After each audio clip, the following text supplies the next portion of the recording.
Hello bachcho, let's read the question. And the question says, what will happen if the secretion of parietal cells of gastric gland is blocked with inhibitor?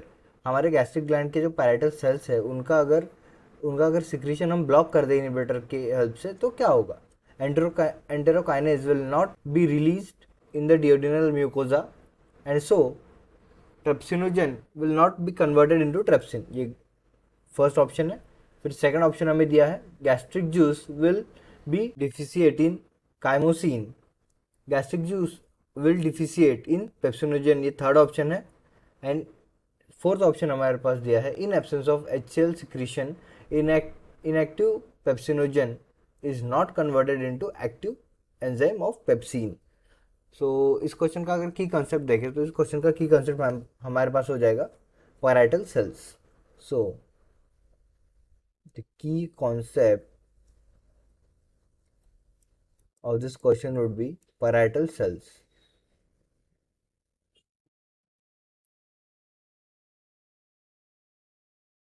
Okay अगर हम यहाँ पे parietal cells की बात करें सो देखिए parietal cells जो है ये हमारे स्टमक में हमारे पेट में जो है वो गैस्ट्रिक हमारे पेट में जो है वो हाइड्रोक्लोरिक एसिड रिलीज करता है। सो पैराइटल सेल्स हमारे पास देखिए ये जो है ये एक एपिथेलियल सेल होते हैं स्टमक के जो कि गैस्ट्रिक एसिड या फिर HCl जो है वो सिक्रेट करते हैं। सो they are the epithelial cells.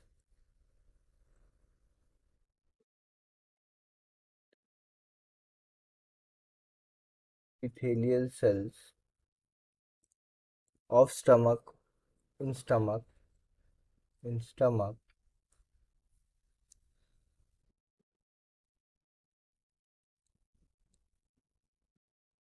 Stomach में जो ये इपिथेलियल सेल्स होते हैं जो कि सिक्रीट करते हैं HCl, सिक्रीट्स HCl।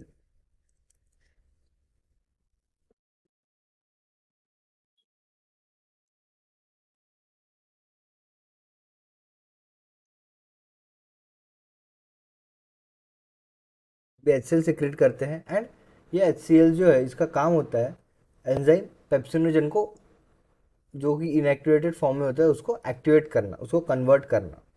सो इसका काम क्या होता है तो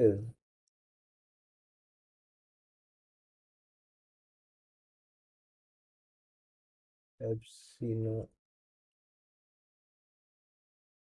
पेप्सिनोजन को एक्टिव फॉर्म में कन्वर्ट करना। एक्टिव फॉर्म क्या होता है? एक्टिव पेप्सिन होता है, एक्टिव एंजाइम पेप्सिन। अभी इस पेप्सिन का क्या काम होता है? सो ये पेप्सिन जो है ये हेल्प करता है प्रोटीन डाइजेशन में। So helps in digestion of protein. So pepsin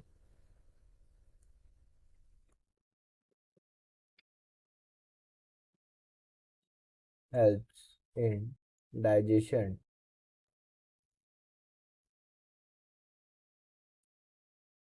of protein, protein के डाइजेशन में जो है ये हेल्प करता है। सो अगर हम देखें तो उन्होंने बोला कि अगर पैराइटल सेल को इनहिबिट कर दे तो क्या होगा? सो पैराइटल सेल को अगर हम इनहिबिट कर दे तो जो HCl है उसका सिक्रीशन बंद हो जाएगा। HCl का सिक्रीशन बंद हो जाएगा तो जो हमारे स्टमक में पेप्सिनोजन है उसका एक्टिवेशन नहीं होगा, वो एक्टिव फॉर्म में नहीं कन्वर्ट होगा। और अगर एक्टिव फॉर्म में नहीं कन्वर्ट होगा तो हमारा जो प्रोटीन का डाइजेशन है वो इनहिबिट हो जाएगा। सो एक्टिवेटेड पेप्सिन जो है वो हमें दिखने नहीं मिलेगा एंड प्रोटीन का डाइजेशन जो है वो इनहिबिट हो जाएगा। सो अगर हम फर्स्ट स्टेटमेंट की बात करें, फर्स्ट ऑप्शन की बात करें तो उन्होंने दिया है enterokinase will not be release from the duodenal mucosa and trypsinogen is not converted into trypsin. ये गलत है क्योंकि एंटेरोकाइनेज जो है ये हमारा रिलीज किया जाता है स्मॉल इंटेस्टाइन के द्वारा। ओके ये जो है स्मॉल इंटेस्टाइन के द्वारा रिलीज किया जाता है। सो इसका जो है पैराइटल सेल से कोई रिलेशन नहीं है एंटेरोकाइनेज का। सो तो ये नहीं होगा। फिर उसके बाद आता है gastric juice will B deficient in chymosin. ये गलत है। काइमोसिन जो है ये एक म्यूकोजल मेम्ब्रेन में प्रेजेंट होता है न्यूबॉर्न बेबी के, ताकि मिल्क का जो है वो कोएगुलेशन रोक पाए एंड मिल्क का जो है वो डाइजेशन हो पाए। सो ये भी गलत है। Gastric juice will deficient in pepsinogen, ये भी गलत है।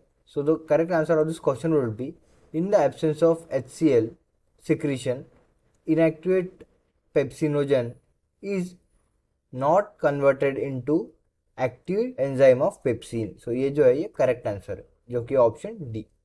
आई hope you understood it well. Best of luck. Thank you.